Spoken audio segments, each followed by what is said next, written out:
अस्सलाम वालेकुम my YouTube family, कैसे हैं आप लोग। उम्मीद है सब लोग खैरियत से होंगे।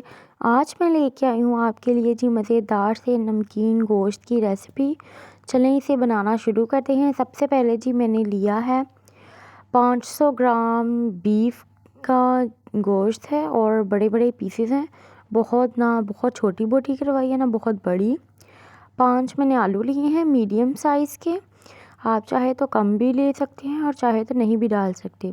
1 टेबलस्पून भर के लहसुन अदरक का पेस्ट, 2 हरी मिर्ची, 2 छोटे से लेमन और 1 बड़ी साइज़ का प्याज, 1 गिलास पानी और 1 टेबलस्पून नमक और 1 टेबलस्पून है काली मिर्चें जो मैं बिल्कुल फ्रेश जो है उनको कूट लूँगी। 5 टेबलस्पून मैंने ऑयल शामिल किया है और उसमें मैं अपना मीट शामिल कर दिया है। अच्छे तरीके से मैं इसे भून लूँगी। जितना अच्छा मैं यहाँ पर मीट भूनूंगी उतना ही अच्छा जब नमकीन गोश्त बनेगा तो उसका कलर आएगा। तो आपने बहुत अच्छे तरीके से है जो मीट उसे फ्राई करना है।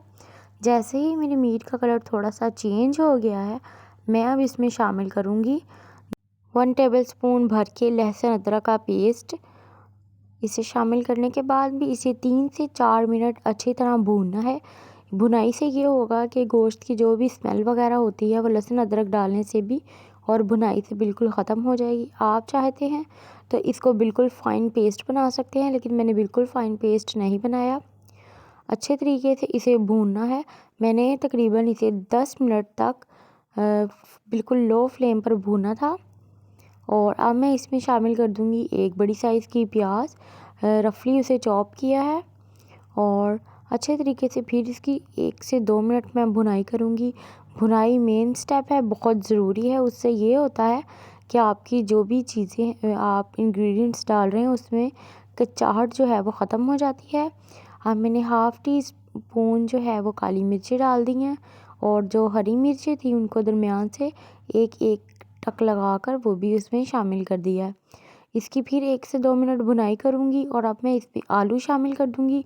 पूरे मैंने जो है वो आलू छील कर हल्के हल्के वो भी शामिल कर दिए हैं और इसकी भी 1 से 2 मिनट भुनाई करूँगी कि हल्का सा जो आलू का कलर है वो वाइट से चेंज हो जाए। फिर मैं इसमें 1 टेबलस्पून नमक का शामिल कर दूँगी।